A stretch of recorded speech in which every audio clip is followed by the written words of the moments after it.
Hello दोस्तों, कैसे हैं आप लोग। स्वागत है आप सभी लोगों का आप सभी के अपने चैनल सपोर्टिंग आप फार्मेसी में। दोस्तों, आज का ये वीडियो आप सभी लोगों के लिए बहुत ही महत्वपूर्ण होने वाला है, क्योंकि आज की इस वीडियो में आप लोगों को एक नई बीमारी और नई दवाइयों के बारे में पूरा डिटेल बताने वाला हूं। तो दोस्तों, आज की इस वीडियो में आप लोगों को ट्यूबरकुलोसिस के बारे में, जिसको शॉर्ट वर्ड में टीबी की बीमारी बोला जाता है, यहाँ पर आप लोगों को बताऊंगा ये टीबी का बीमारी होता क्या है, ये बीमारी होता कैसे है, ये बीमारी होने पर कौन कौन से लक्षण देखे जाते हैं, इस बीमारी को कंफर्म करने के लिए कौन कौन से टेस्ट कराए जाते हैं, और इस बीमारी को ठीक करने के लिए कौन कौन सी दवाइयां दिया जाता है, सारी की सारी बात आपको बस एक ही वीडियो में एकदम डिटेल बताने वाला हूं।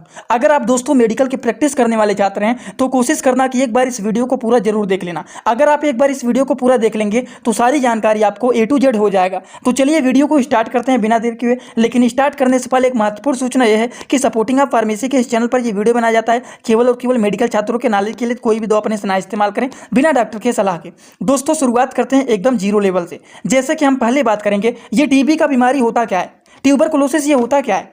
दोस्तों, इसको ट्यूबरकुलोसिस बोला जाता है, जिसको शॉर्ट वर्ड में हम लोग टीबी की बीमारी कहते हैं। ये क्या होता है, ये एक प्रकार का बैक्टीरियल इन्फेक्शन होता है जो कि हमारे लंग के ऊपर अफेक्ट करता है, जो कि किसको प्रभावित करता है, हमारे फेफड़े को प्रभावित करता है। अभी हिंदी में बताऊंगा, लेकिन पहले इंग्लिश में समझ लीजिए। ये जो होता है दोस्तों, हमारे शरीर में कहाँ कहाँ स्प्रेड होता है, ये हमारे शरीर के अलग अलग पार्ट में फैल सकता है। जैसे हमारे ब्रेन में फैल सकता है, हमारे स्पाइन में मतलब रीढ़ की हड्डी में फैल सकता है। ये एक प्रकार का बैक्टीरिया होता है। ये जो टीबी होता है, ट्यूबरकुलोसिस बीमारी होता है, ये एक प्रकार का बैक्टीरिया होता है, जीवाणु होता है, जिसको हम लोग माइकोबैक्टीरियम ट्यूबरकुलोसिस भी कहते हैं। चलिए अब यहाँ पर थोड़ा सा शुद्ध हिंदी में जान लेते हैं। टीबी जो होता है ये एक प्रकार का जीवाणु संक्रमण होता है, जो कि अक्सर फेफड़े को प्रभावित करने का काम करता है, जो कि हमारे लंग के ऊपर ये अफेक्ट करता है। यह आपके शरीर के अन्य हिस्से जैसे कि मस्तिष्क, रीढ़ की हड्डी, यहाँ पर भी ये फैल सकता है। और जो लोगों को टीबी की बीमारी होता है उनको यही सारी जगह पर ज़्यादातर प्रॉब्लम देखा जाता है, जैसे कि सर में दर्द होना, रीढ़ की हड्डियों में दर्द होना। ये सारी बात अभी आपको सिम्टम में बताऊंगा, लेकिन अभी बेस आपको समझ में आना चाहिए। दोस्तों, ये एक प्रकार का जीवाणु होता है जिसको माइकोबैक्टीरियम ट्यूबरकुलोसिस भी कहा जाता है। ये एकदम बेसिक नॉलेज हो गया टीबी की बीमारी के बारे में। आई होप आप सभी लोगों को एकदम अच्छे से ये बात समझ में आ गया होगा कि ये टीबी की बीमारी क्या होता है और ये बीमारी हमारे शरीर में कहाँ कहाँ पर फैल सकता है, और ये बीमारी हमारे लंग को भी अफेक्ट करता है। ये सारी बात आप लोगों को मैं यहाँ पर डिटेल से बता दिया हूँ। अब आप लोगों को बताने जा रहा हूँ कि अगर किसी को टीबी की बीमारी हो जाता है तो उनमें कौन कौन से लक्षण देखे जाते हैं। दोस्तों, अगर हम लक्षण की बात करें तो अगर किसी को टीबी की बीमारी हो जाता है तो उनको लो फीवर हो जाता है, फीलिंग टायर्ड महसूस होता है, और loss of aptitude, coughing, weakness मतलब शरीर में हल्का फुल्का बुखार हो जाएगा, शरीर में टायर्ड मतलब थकावट सा महसूस होने लगेगा, लॉस ऑफ एप्टीट्यूड मतलब भूख बहुत कम लगने लगेगा, खाना खाने का मन ही नहीं करेगा, कफ बनने लगेगा, शरीर में कमजोरी महसूस होने लगेगा। और जब हम खाना नहीं खाएंगे, हमें भूख नहीं लगेगा, तो शरीर तो कमजोर होगा ही। ये तो बहुत ही आम बात है। तो इतना बात आपको पता रहना चाहिए कि अगर किसी को टीबी की बीमारी हुआ है तो उनमें ये सारे के सारे लक्षण देखे जाते हैं। हल्का बुखार होना, शरीर में थकावट महसूस होना, भूख कम लगना, कफ बनना, कमजोरी महसूस होना, ये सारे प्रॉब्लम देखे जा सकते हैं अगर किसी को ट्यूबरकुलोसिस हो गया है। आई होप ये भी आपको समझ में आ गया होगा। तो अब हम बात करने जा रहे हैं कि अगर मान लीजिए सिम्टम को देख करके लग रहा है कि पेशेंट को टीबी की बीमारी हो गया है, उनको हल्का फुल्का बुखार है, भूख नहीं लग रहा है, शरीर में कमजोरी हो गया है, प्रॉब्लम अगर देखे जा रहे हैं, लक्षण को देख करके लग रहा है कि इनको टीबी की बीमारी हो गया है, तो इसको कंफर्म करने के लिए कौन कौन से टेस्ट कराए जाते हैं, चलिए इसको भी जान लेते हैं। और टेस्ट कराने के बाद अगर रिजल्ट में कंफर्म आ जाता है कि हाँ इनको टीबी की बीमारी हो गया है, इनको टीबी हो गया है, तब इसका क्या इलाज होता है ये बात आपको बताऊंगा। टेस्ट की बात करें तो कुछ टेस्ट कराए जाते हैं, जैसे कि ट्यूबरकुलोसिस का जो टेस्ट होता है उसका पहला टेस्ट होता है वो होता है स्पटम टेस्ट। इसमें क्या होता है, इसमें मरीज के बलगम को निकाल करके एक किसी बॉक्स में रखा जाता है और इसको जांच किया जाता है, और इसके माध्यम से आइडेंटिफाई किया जाता है कि क्या पेशेंट को ट्यूबरकुलोसिस हुआ है या फिर नहीं हुआ है। अगर हुआ है, रिजल्ट में आएगा हुआ है, तब तो इसका ट्रीटमेंट किया जाएगा। लेकिन अगर रिजल्ट में नहीं आता है तब पता चल जाएगा कि पेशेंट को ट्यूबरकुलोसिस नहीं है। तो ये होता है स्पटम टेस्ट, जिसमें मरीज के बलगम को निकाल करके इसको जांच किया जाता है, जिसके माध्यम से आइडेंटिफाई किया जाता है कि पेशेंट को ट्यूबरकुलोसिस हुआ है या फिर नहीं हुआ है। अगला जो टेस्ट होता है दोस्तों वो होता है एक्सरे। इसमें क्या होता है, चेस्ट का एक्सरे किया जाता है, जिसके माध्यम से आइडेंटिफाई किया जाता है कि क्या पेशेंट को ट्यूबरकुलोसिस हुआ है या फिर नहीं हुआ है। तो टीबी के पेशेंट को अगर बीमारी को कंफर्म करना है तो कौन से टेस्ट कराए जाते हैं, मैं आप लोगों को यहाँ पर बस बहुत ही छोटी सी बात बताया हूँ कि अगर किसी को टीबी की बीमारी लग रहा है कि हुआ है, अब हमें कैसे पता चलेगा, हमें कैसे लगेगा कि लग रहा है इनको टीबी की बीमारी हुआ है। उसके लिए सिम्टम देखा जाता है, पेशेंट के अंदर का लक्षण देखा जाता है, जिससे पता लग जाता है कि लग रहा है इनको ट्यूबरकुलोसिस हुआ है।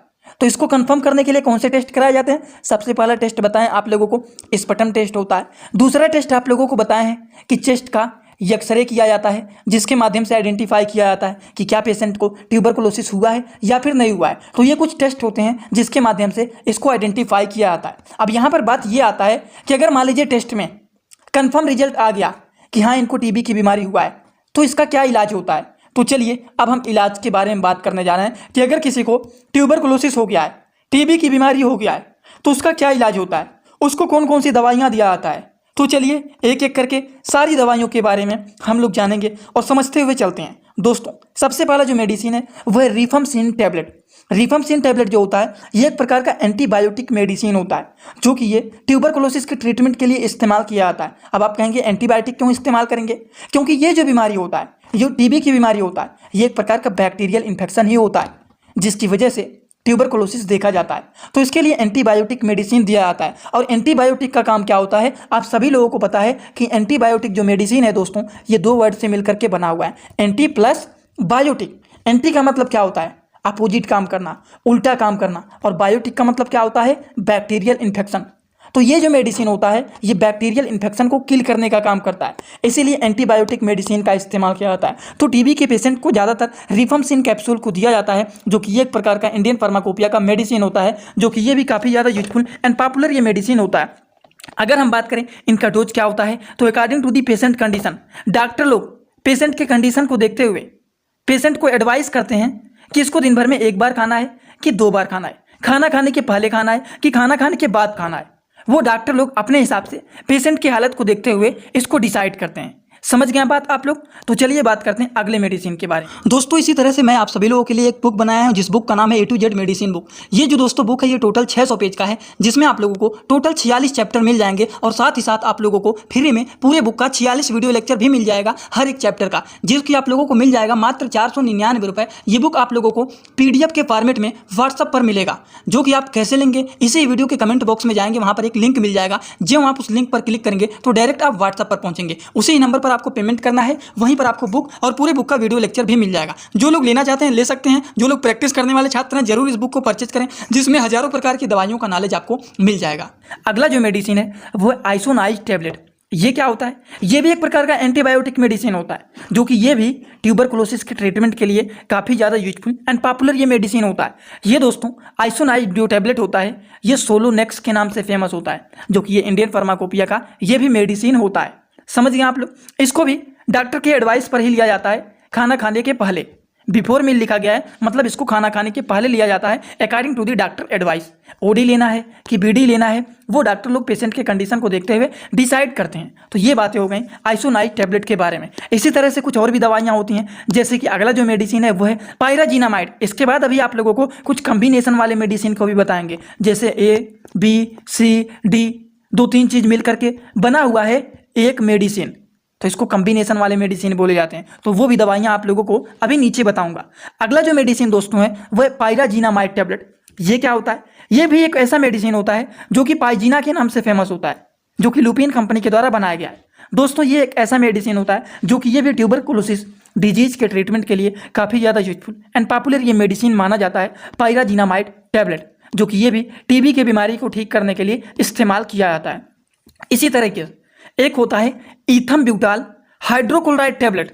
ये भी एक प्रकार का एंटीबायोटिक मेडिसिन होता है, और इसका भी इस्तेमाल किया जाता है ट्यूबरकुलोसिस बीमारी को ठीक करने के लिए, जो कि ये कम्बुटोल के नाम से फेमस होता है। थोड़ा सा जूम कर देता हूँ, इसको भी देख लीजिए। ये होता है ईथम्ब्यूटाल हाइड्रोक्लोराइड टैबलेट, जो कि ये कम्बुटोल के नाम से फेमस होता है। 800 mg का ये मेडिसिन होता है, लुपिन कंपनी के द्वारा ये बनाया गया है। ये भी बात आप लोगों को समझ में आ गया होगा। इनका भी डोज वही होता है, according to the doctor advice, should be taken after meal. Doctor के सलाह के द्वारा ही इसको देना चाहिए, वो भी खाना खाने के बाद इसको दिया जाता है। समझ गए बात आप लोग एकदम अच्छे से? तो चलिए अब बात करने जा रहे हैं हम लोग कम्बिनेशन वाले मेडिसिन के बारे में, जो कि ये भी टीबी के पेशेंट को दिया जाता है। अब कम्बिनेशन वाले मेडिसिन की बात करें तो कम्बिनेशन का मतलब क्या होता है? जैसे कि एक चीज़ ये मिला हुआ है, एक चीज़ ये मिला हुआ है, एक चीज़ ये मिला हुआ है, ये दो तीन चीज़ मिल करके आपका एक मेडिसिन बना हुआ है। इसको बोला जाता है कॉम्बिनेशन वाले मेडिसिन। बात समझ गए आप लोग एकदम अच्छे से। तो चलिए ये देखिए, ये जो मेडिसिन है इसमें दो चीज़ मिला हुआ है, रिफाम्सिन और आइसोनाइट। ये दो चीज़ मिलकर के बना हुआ है आर्सिनेक्स। ये जो होता है इसमें रिफाम्सिन भी मिला हुआ है और आइसोनाइट भी मिला हुआ है। आप लोग देख सकते हैं इसका अलग अलग टैबलेट भी है, रिफाम्सिन और आइसोनाइट का, ये दोनों का अलग अलग टैबलेट है। ये देखिए आइसोनाइट का ये सोलोनेक्स के नाम से फेमस होता है, ये अलग एक मेडिसिन है। उसके बाद जो पहले बताएं वो है रिफाम्सिन, और जो कॉम्बिनेशन वाला बता रहे हैं उसमें ये दोनों चीज़ एक में ही मिला हुआ है, रिफाम्सिन भी है और आइसोनाइट भी है। ये दोनों चीज़ मिलकर के बना हुआ है ये कॉम्बिनेशन वाला मेडिसिन, इसीलिए इतना डिटेल आपको बता रहे हैं। ये जो कॉम्बिनेशन वाला मेडिसिन बता रहे हैं इसमें दोनों चीज़ मिला हुआ है, जो कि ये आर्सिनेक्स के नाम से फेमस होता है। इसमें रिफाम्सिन भी है, आइसोनाइट भी है, समझ गए, जो कि ये यूनाइटेड स्टेट फार्माकोपिया का मेडिसिन है। ये भी जो होता है इसका भी इस्तेमाल किया जाता है ट्यूबरकुलोसिस के डिजीज के ट्रीटमेंट के लिए। आपके मन में ये सवाल तो बन ही रहा होगा कि क्या मैं ये सारी दवा का इस्तेमाल करूंगा? तो दोस्तों ये सारी दवा का इस्तेमाल नहीं किया जाता है, इनमें से कोई एक दवा का इस्तेमाल किया जाता है। समझ गए बात आप लोग एकदम अच्छे से। तो चलिए बात करते हैं कुछ और भी कॉम्बिनेशन वाले मेडिसिन के बारे में। ये दोस्तों ट्यूबरकुलोसिस का किट होता है जिसका नाम है AK किट 4। क्या लिखा गया है? KIT किट और 4 लिखा गया है। 4 का मतलब क्या होता है? इसमें 4 चीज मिले हुए हैं, 1 2 3 4। अब आप कहेंगे ये चारों चीज क्या मिले हुए हैं? सिंगल जो चारों मेडिसिन आप लोगों को ऊपर से बताते हुए आए हैं वो चारों के एक बार नाम आप सुन लीजिए, फिर आप लोग जान जाएंगे कि इसमें क्या क्या चीज मिला हुआ है। सबसे पहला दोस्तों जो मेडिसिन है वो है रिफाम्सिन। ये तो पहला हो गया, ये पहला हो गया ना, रिफाम्सिन। दूसरा आप लोगों को मैंने बताया है आइसोनाइट। तीसरा आप लोगों को बताए हैं, वो क्या बताए हैं? पायराजीनामाइड बताएं, जो कि पाइजीना के नाम से फेमस होता है। और चौथा जो आप लोगों को बताए हैं वो बताए हैं इथम्ब्यूटाल। ये चौथा मेडिसिन है। तो ये 4 अलग अलग प्रकार के सिंगल मेडिसिन के बारे में बताए हैं। और जो आपका AK किट 4 है इसमें दोस्तों ये चारों चीज के कॉम्बिनेशन मिले हुए हैं। अब आप कहेंगे कैसे, दिखाइए। तो चलिए देखते हैं। यहां पर देखिए ये जो किट है दोस्तों इसमें चारों चीज मिले हुए हैं, रिफाम्सिन, आइसोनाइट, पायरोजीनामाइड और इथम्ब्यूटाल हाइड्रोक्लोराइड टैबलेट। ये चारों चीज इसमें मिले हुए हैं जिसका नाम होता है AK किट 4।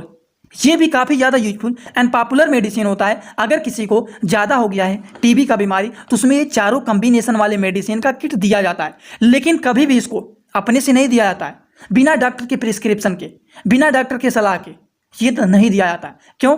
डॉक्टर लोग पेशेंट की हालत को देखते हैं, लग रहा है उनको सिम्टम में कि TB की बीमारी लग रहा है इनको हुआ है, तो पहले तो उनको बोलेंगे टेस्ट कराइए। आप टेस्ट कराएंगे तो टेस्ट का रिजल्ट देखेंगे और टेस्ट के रिजल्ट को देखने के बाद तब दवाइयों को प्रिस्क्राइब करते हैं। इसीलिए कोई भी दवा अपने से ना इस्तेमाल करें बिना डॉक्टर के सलाह के। डॉक्टर इसके पूरे चीज़ों को देखते हैं। अब बात करते हैं, अगर मान लीजिए कोई भी पेशेंट सेकेंडरी स्टेज में आ गया है, मतलब उसका जो TB की बीमारी है ज़्यादा बढ़ गया है, ज़्यादा हाई हो गया है, तो उस केसेस में टैबलेट नहीं इंजेक्शन का इस्तेमाल करना पड़ता है। और इंजेक्शन का जो होता है एक्शन वो हाई होता है, पेशेंट को जल्दी आराम मिलता है। तो प्राइमरी स्टेज में है तब तो चलाया जाता है मेडिसिन, टैबलेट चलाया जाता है। लेकिन अगर सेकेंडरी स्टेज में आ गया है तब स्टार्ट किया जाता है इंजेक्शन। इंजेक्शन से पहले कंट्रोल कराया जाता है और फिर उसके बाद दिया जाता है उनको टैबलेट। समझ गए बात? तो दोस्तों इंजेक्शन की बात करें तो ये होता है स्ट्रेप्टोमाइसिन इंजेक्शन। स्ट्रेप्टोमाइसिन इंजेक्शन जो होता है ये एक प्रकार का एंटीबायोटिक मेडिसिन होता है, जो कि ये बैक्टीरियल इन्फेक्शन को किल करने का काम करते हैं। और इसका रूट आप लोग पढ़ लेना, एकदम साफ साफ लिखा गया है, फॉर यूज ओनली IM। केवल और केवल इसको IM लगाना है, इंट्रामास्कुलर लगाना है, मांस में लगाना है। कोई भी इंजेक्शन लगाना हो तो उसको रूट को जरूर पढ़ लेना। ये एबोट कंपनी के द्वारा बनाया गया है स्ट्रेप्टोमाइसिन इंजेक्शन। तो इसको रूट तो पता चल गया आप लोगों को कि एंटीबायोटिक मेडिसिन है जो कि इसको मांस में लगाया जाता है। समझ गए बात आप लोग? तो चलिए दोस्तों आज आप लोगों को TB की बीमारी के बारे में सारा का सारा डिटेल यहाँ पर बता दिया हूँ। अब आप लोगों को एक काम करना है कि अगर आप लोगों को ये सारी बात समझ में आया हो तो सभी लोग कमेंट बॉक्स में आइए और अपना फीडबैक जरूर दीजिए कि आज का वीडियो आप लोगों को समझ में आया कि नहीं। क्योंकि आप लोग ऑनलाइन वीडियो को देखते हैं तो हमें नहीं पता लगता है कि कितने लोग यहाँ पर देख रहे हैं, कौन कौन से लोग देख रहे हैं। तो आपके कमेंट को देख करके पता लगता है कि हाँ ये लोग हमारे वीडियो को देख रहे हैं। तो आप लोग जरूर कमेंट किया कीजिए। एक बात और, जो लोग हमसे टेलीग्राम में जुड़ना चाहते हैं, बस टेलीग्राम का ग्रुप बना हुआ है जिसमें 6000 से ज़्यादा लोग जुड़ चुके हैं। तो वहाँ पर जुड़ने के लिए सपोर्टिंग आप फार्मेसी फार्मेसी जो चैनल का नाम है पूरा सर्च करोगे आपको मिल जाएगा। जो लोग हमसे पर्सनल इंस्टाग्राम में जुड़ना चाहते हैं वो भी जुड़ सकते हैं। जो चैनल का नाम है सपोर्टिंग आप फार्मेसी, एसओपी सर्च करोगे तो कहीं पर भी नहीं मिलेगा। सपोर्टिंग आप फार्मेसी पूरा चैनल का नाम सर्च करोगे तो हर जगह पे आपको मिल जाएगा, तो वहां पर भी आप हमें फॉलो करके जुड़ सकते हैं। तो चलिए दोस्तों, आज का वीडियो यहाँ पर होता है complete. Thanks for watching video, like comment share and subscribe this channel.